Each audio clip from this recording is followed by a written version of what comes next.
மறைச்சிருவில்ல அத வந்து ஒரு மிகப்பெரிய மாற்றத்தை ஏற்படுத்த போறோம், இதுவரைக்கும் இருந்த எல்லாத்தையும் மாற்ற போகிறேன் என்ற கூறுகள் என்னத்தை மாற்றம் செய்ய போறீங்கன்னு சொல்லுங்க. நீங்க சொன்ன மாதிரி தேர்தல் சீர்திருத்தம் செய்றீங்க. அடிப்படையில எங்களுக்கு தேவை, எங்க மக்களுக்கு தேவை வந்து கல்வி மருத்துவம் இலவசம் தான். இந்த ஆடு இலவசம், மாடு இலவசம், ஆடு உங்களுக்கு இலவசம், மாடு உங்களுக்கு இலவசம், நாடு எங்களுக்கு இலவசம்னு எடுத்துக்கிறது அல்ல. நீங்க அண்டா குண்டா மூக்குத்தி தோடு இந்த மடிக்கணி கிழிக்கணி அதெல்லாம் தோசைக்கல்லு மாவு அரைக்கிற எந்திரம் அதெல்லாம் இல்லாம நாங்க என்ன களிமணியை ஒட்டி சாப்பிட்டுக்கிட்டு இருந்தோம். எல்லார் வீட்லயும் அதெல்லாம் இருக்கு. இது வந்து இந்த இலவசம் அப்படிங்கறத வந்து ஒரு ஏமாற்றம் நான் பாக்குறேன். இந்த ஆட்சி காலங்கள்ல சலுகை போனஸ் மானியம் இலவசம் இது நாளை தவிர வேற திட்டங்களே இல்ல. அப்ப முதல்ல இதையே மாற்றணும். இலவசம் பெற வேண்டிய நிலைக்கு இல்லாத ஒரு வசதி வாய்ப்பை, ஒரு பொருளாதார மேம்பாட்டை எமது மக்களுக்கு ஏற்படுத்துவது அவசியத்தை. இலவசத்தை எதிர்க்கிறீங்க நீங்க? ஆமா, இலவசம் விலையில்லா பொருட்கள் அப்படியும் தற்போது சொல்லிக் கொடுக்க அது இலவசம்ங்கிறது எங்களுக்காக தான் விலையில்லா பொருளா வருது. இலவசத்தை நாங்க தினம் விமர்சிக்கிறோம்னால விலையில்லா மடிக்கணி, நீ விலையில்லா ஆடு, விலையில்லா மாடுன்னு வருது. விலைன்னா இந்த உற்பத்தி செய்யறவனு விலை இல்லாம அவங்க அரசு கொடுத்துறானா? அவன் விலையோட தானே கொடுக்குறான். உங்களுக்கு விலை இல்லாம தானே கொடுக்குறோம். இது பேச்சு இல்ல, விலை இல்லாம கொடுக்குறீங்க. அந்த இழப்பை யாரு ஈடுகட்டுறது? யாருடைய பணம்? அரசாங்கம் தான். நான் கேக்குறது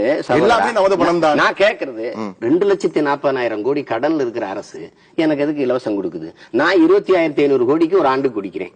25,500 கோடிக்கு குடிக்கிற வசதி வச்சிருக்கிறேன் நான், எனக்கு எதுக்கு இலவசம்? இது எல்லாரும் குடிக்கலையே. நான் கேக்குறதுக்கு பதில் சொல்லுங்க.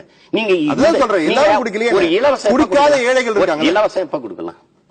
இலவசம் எப்ப கொடுக்கலாம்? தேவை இருக்கும்போது கொடுக்கலாம். தண்ணீர், சுத்திகரிக்கப்பட்ட சுகாதாரமான குடிநீர் இலவசம், சரியான சாலை வசதி, தடையற்ற மின்சாரம், அனைவருக்கும் கல்வி இலவசம் பொது. ஏழைக்கு ஒரு கல்வி, பணக்காரனுக்கு ஒரு கல்வி இல்ல. அனைவருக்கும் சமமான சரியான மருத்துவம் கொடுத்தாச்சு. எல்லாத்திலையும் தண்ணீரை அடைஞ்சிட்டேன். ஏகப்பட்ட ரூபாய் இருக்குது, இலவசமா மக்களுக்கு கொடுப்போம்னா இது சரி. நீயே பிச்சைக்காரனா கடனை வாங்கி 2,40,000 கோடி கடன் இருக்கும்போது நான் கணக்கு சொல்றது, நான் அதை இலவசமா கொடுத்தேன். இது ஏமாற்றுங்கிறேன். இது இந்த திராவிட அரசியல் மாத்தி மாறி செய்யற ஏமாற்று. நீங்கள் வந்தால் இதை ஒழிப்பீர்கள். இலவசம்ங்கிறத ஒழிப்போம். இங்க பாருங்க, கல்வியை இலவசமா கொடுக்க போற, மருத்துவத்தை இலவசமா கொடுக்க அவசியம்ங்கிறோம். நீங்க ஆடு இந்த அண்டா குண்டா கொடுக்கறத நிறுத்துங்க. நாங்க மிக்சி கொடுக்குறேன், கிரைண்டர் கொடுக்குறேன், இது மாவு அரைக்கிற எந்திரம் கொடுக்குறேன், மசாலா அரைக்கிற எந்திரம் கொடுக்குறேன், இதை நிறுத்துங்க. கல்வியும் மருத்துவத்தை இலவசமா கொடுங்க. அதுக்குத்தான் மக்கள் பெருவாரியான செலவு செய்யறான். நீங்க அறிவையும் உயிரையும் விற்பனை கொண்டு வந்துட்ட தேசம் எப்படி உருப்படும்? நான் பணக்காரனா நான் அமெரிக்கால படுத்து மருத்துவம் செஞ்சுக்கலாம், ஏழைனா பாடையில படுத்து சுடுகாட்டுக்கு போலாம்னா எப்படி இது இருக்குது?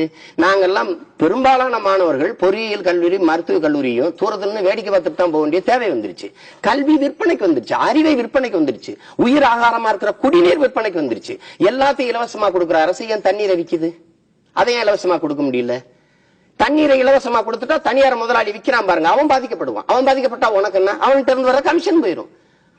அப்ப இதை மாற்றுவது யாருங்கிறதா பிரச்சனை. ஒரு தவிச்ச வாய்க்கு தண்ணி கூட தன் நாட்டு மக்களுக்கு கொடுக்க முடியாத அரசு இருந்தா என்ன, செத்தா என்ன? எதை முன்னிறுத்தி நீங்கள் பரப்புரையை மேற்கொண்டு இருக்கிறீர்கள்? வரப்போகின்ற சட்டமன்ற தேர்தலில் வந்து நீங்க 234 ஒரு பிரச்சனைனா, ஒரு சிக்கல்னா இதை நிறுத்தின்னு சொல்லலாம். மொத்தமாவே மாற்றணும். அதான் இங்க இருக்கிற பிரச்சனை. மொத்தமாவே மாற்றம். எதை மொத்தமான எதை தமிழகத்தில் இங்க பாருங்க, 6 குளம் ஏரிகள் இப்ப புழல் ஏரி ஐயா சத்தியமூர்த்தி காலத்துல வெட்டினதுன்றாங்க. எத்தனை ஆண்டுகள் அவர் இறந்தாயிருச்சு? அதுக்கப்புறம் எத்தனை ஏரி உருவாக்கப்பட்டிருக்கு? கட்டமைப்பு வசதிகள் இல்ல, உள்கட்டமைப்பு வசதிகள் மிக குறைவா இருக்கு. நீரை வந்து உறிஞ்சி விக்கிறீங்க. எவ்வளவு சேமிச்சிருக்கீங்க? 3 ஆண்டுகளுக்கு வேண்டிய மழை பெஞ்சிருக்குன்னு அறிக்கையில சொல்றீங்க. 3 மாசத்துக்கு வேண்டிய நீரை சேமிச்சிருக்கீங்களா? தான் பிரச்சனை. வீட்டுக்கு வீடு மழை நீரை நாங்க சேமிக்கிறோம், வீட்டுல சேமிக்கிறோம். நாட்டுல நீங்க எவ்வளவு சேமிக்கிறீங்க? அதுக்கு எங்க திட்டம்? அதான எங்க பிரச்சனை. ஒரு 6 மாதம் ஒரு சாலை போடப்பட்டு உறுதியா நின்னதுன்னு யாராவது சொல்ல முடியுமா? போட்ட 16ஆம் நாள்ல பேந்து போகுது. காரணம் என்ன? எல்லாம் ஊழல், எல்லாம் லஞ்சம், எல்லாம் முறையற்றது. இது என் நாடு, என் மக்கள், என் தேசம்ங்கிற பற்று இல்லாதது. அப்ப அரசியல் மக்களுக்கான உழைப்பு என்று இல்லாம அரசியல் அதை வச்சு பிழைப்பு என்றானதான் பிரச்சனை. அதனாலதான் இங்க எல்லாத்தையுமே தூக்கி மாத்தணும்னு நம்ம சொல்றோம். அதைதான் கேட்கிறேன். நீங்க எல்லாத்தையும் மாற்ற வேண்டும் என்று சொல்லும் பொழுது முதல் 3 விடயங்களாக, ஒருவேளை நீங்கள் தமிழகம் தேர்ந்தெடுக்கப்பட்டால் என்ன செய்ய நான் நினைக்கிறது, நான் வந்து இந்த முதல் கையெழுத்து மது ஒழிப்பு அப்படிலாம் இல்ல. முதல் கையெழுத்து முதலமைச்சர் ஆகிற கையெழுத்து தான். அதுல என்ன அது பதவி செல்லாத அப்புறம் அதுக்கப்புறம் அடுத்த கையெழுத்து தான் என்னன்னு யோசிக்கணும். என்னோடது வயிறு உயிர் அறிவு பயன். முதல்ல வயிறு, பசி வந்தால் 10 பறந்துங்கிறான். வேளாண்மை கைவிட்ட எல்லா நாடும் பிச்சை எடுக்குது. உழுதுண்டு வாழ்வாரை வாழ்வார், மற்றவரெல்லாம் தொழுதுண்டு பின் செல்வது. இது எனது மர. அப்ப நாங்க வந்து வேளாண்மையை நான் தேசிய தொழிலா நினைக்கிறேன், உயிரா நினைக்கிறேன். அதை வந்து அரசு பணியா மாற்றணும்னு நினைக்கிறேன். ஆடு மாடு மேய்த்தல் அது அவமானம்னு நினைக்கிறத கைவிடணும். என்னை ஆடு மாடு மேய்த்தல அரசு பணியா மாற்றணும்னு சிரிக்கிற. நீ ஆடு மாட்டுக்கு ஊசி போடுறவன் வெட்டினரி டாக்டர், கவர்மெண்ட் டாக்டரா இருக்கான். டாஸ்மார்க்ல சாராயத்தை ஊத்தி குடிக்கிறவன் அரசு எம்ப்ளாயா இருக்கான். 50 பேருக்கு ஆக்கி போடுற ஆயாமா, சத்துணவு ஒட்டி ஆயாமா வந்து அது அரசு பணியா இருக்கு. அப்ப ஆடு மாடு மேய்க்கிற எங்க ஆத்தால அரசு பணியில இருந்தா என்ன அவமானம் ஆயிருதா என்ன? ஒரு 2 ஆட்டை வித்து 10 பேருக்கு சம்பளம் கொடுக்கலாம். ஆனா எந்த தமிழ்நாட்டுக்கு கறி ஆந்திராவில இருந்து வருது. ஏன் எனக்கு என்னாச்சு? அமெரிக்கால நீ வந்து டென்மார்க்னு ஒரு நாடு வரும், ஆடு மாடு மேய்ச்சுதான் அது வசதியா இருக்கு, தண்ணீரை அடையுது. அப்ப ஆடு மாடு மேய்க்கிறது அவமானம் இல்லைன்னு முதல்ல தூக்கணும். உங்களுக்கு காசுனால கவர்மெண்ட் காசா இருக்கணும்டா தம்பி, அரை காசுனால அரசாங்க சம்பளமா இருக்கணும். எல்லாம் வேளாண் தொழில் முழுவதுமே வேளாண் சார்ந்த தொழில்களை வந்து அரசு பணியா மாத்த எல்லாம் நிறுவனமாக்கணும். நீங்க பாருங்க, இப்ப மண்பானையில சாப்பிட்டுக்கிட்டு இருந்தோம், எங்களை வந்து அது அவமானம்னு நாங்க கொஞ்சம் கொஞ்சமா பித்தளை ஈயத்துக்கு அப்படியே வந்து சில்வருக்கு வந்து நாங்க வந்து இக்கரைக்கு அக்கறை பச்சைன்னு நினைச்சவன். வெள்ளக்காரன் மின்னுவதெல்லாம் பொண்ணலங்கிறான். நாங்க இக்கரைக்கு அக்கறை பச்சைன்னு நினைச்சு ஒரு பலகினோம். இப்பதான் எக்கரைக்கு இக்கரை பச்சைன்னு நாங்க பேச தொடங்கி இருக்கோம். அப்ப அதுல மண்பானை சமையல் அப்படின்னு கூட 400 ரூபாய் வச்சு விற்கிறேன். நாங்க அதுல நாடா ரொம்ப நாளா சாப்பிட்டுக்கிட்டு இருந்தோம். என்னுடைய பொருளாதார சுரண்டல், நான் கருப்பா இருக்கிறேன், எனக்கு ஒரு நிற கவர்ச்சி, தாழ்வு மனப்பான்மை, கருப்பா கூளை வச்சு குடிச்சுக்கிட்டு இருந்தேன். தொழிற்சாலையில உற்பத்தி செய்த சக்கரை இன்னைக்கு உடம்புல உற்பத்தி ஆன பிறகு நீ கூளை குடின்னு மருத்துவர் சொல்றேன். 1 கோடி ரூபாய்க்கு கார்ல வந்து இறங்கினாலும் மகிழ் உந்துல அந்த தள்ளுவண்டி கடையில அம்மா ஒரு சொம்பு கூழ் குடுங்க, இது சின்ன வயசுல இருந்து குடிச்சிருந்தா அந்த நோயே வந்திருக்காது. பிரச்சனை என்னன்னா அந்த கூழ் குடிச்சிருந்தது தாழ்வு மனப்பான்மை, கருப்பா இருக்கும், கருப்பா திங்கிறான், இதை போய் சாப்பிடறாங்க. கேளுங்க, நீங்க சொல்கிற மாற்றம் கேளுங்க. நான் இந்த நிலத்தின் மகன், இந்த நிலத்துல என்ன வெடியுதோ அதான் எனக்கு விளையுதோ அதான் எனக்கு ஒத்துக்கிறோம். கேழ்வரகு, கம்பு, குதிராவளி, இந்த சாமை, திணையெல்லாம் என் நிலத்துல விளையும்.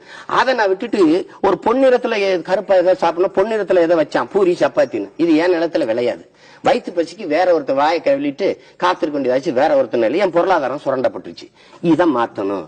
இந்த உளவியல் நோய் இருக்கு பாருங்க, முதல்ல இதை அடிக்கணும். ஆடு மாடு மேய்க்கிறது அவமானம் இல்லடா, அரசு பண்ணிட்டா மகனே. இதை விட்டுட்டு தோட வித்து, தொங்கட்டான வித்து, வீடை வித்து, ₹1,00,000 பணத்தை கட்டி அரபு நாட்டுல போய் ஒட்டை மேய்ச்சிட்டு இருக்கா. ஊரா நாட்டுல சொந்தமல்ல ஆடு மாடு மேய்டா, அவமானம் இல்லடா, கவர்மெண்ட் எம்ப்ளாய்டா போடான்னா மாற்றம். நீங்க தொழிற்சாலையில தான் வேலை கொடுக்கணும்னு ஒண்ணும் இல்ல, கோட் சூட் போட்டு டை கட்டி இங்கிலீஷ்ல பேசிட்டு தான் போய் வேலை செய்யணுங்கிறது இல்ல. எந்த தொழிற்சாலையும் அரிசி பருப்பை உற்பத்தி செய்யாது, நிலத்துல தான் விளையணும். சீமான், நீங்க சொல்வது ஒரு மிகப்பெரிய மிக மிக மிகப்பெரிய ஒரு சவாலான ஒரு இலக்கு. அதாவது நீங்க என்ன சொல்றீங்கன்னா, கிட்டத்தட்ட தமிழ்நாட்டையே தற்போது நிலையை வந்து அது பின்னோக்கி போகிறதா முன்னோக்கி போகிறதா, நீங்கள் உளவியல் ரீதியாக நீங்களே சொல்றீங்க, உளவியல் ரீதியாக மாற்ற வேண்டியதும் இருக்கிறது. மிக மிக பெரிய இலக்கு. இதை நீ வந்து ஒரு சீமான் வந்த பிறகு உடனடியாக செய்து காட்ட முடியும்னு நினைக்கிறீங்களா? மக்களை இப்ப 5 வருஷமா தயார் பண்ணிருக்கல, மக்கள் தயாராகி விட்டார்களா? தயாராக இளைஞர்கள் இந்த மக்கள் சீமானையா ஆதரிக்கணும். சீமான் வந்து 30 வருஷம் நீங்க 234 தொகுதியில் சீமான் வெற்றி பெறுவான்னு சொல்றீங்க. சீமான் வந்து ஐயா கலைஞருடைய மகன் ஸ்டாலினோ, ஐயா ராமதாஸ் அவருடைய மகன் அன்புமணியோ தெரியும். சரி, அப்படிங்கும் போது நம்ம என் பின்னாடி ஒரு கூட்டம்னா ஆயிரக்கணக்கா பலாயிரக்கணக்கா மக்கள் வந்து நின்னா ஒரு மாற்றத்தை எதிர்பார்த்து நிக்கிறதானே.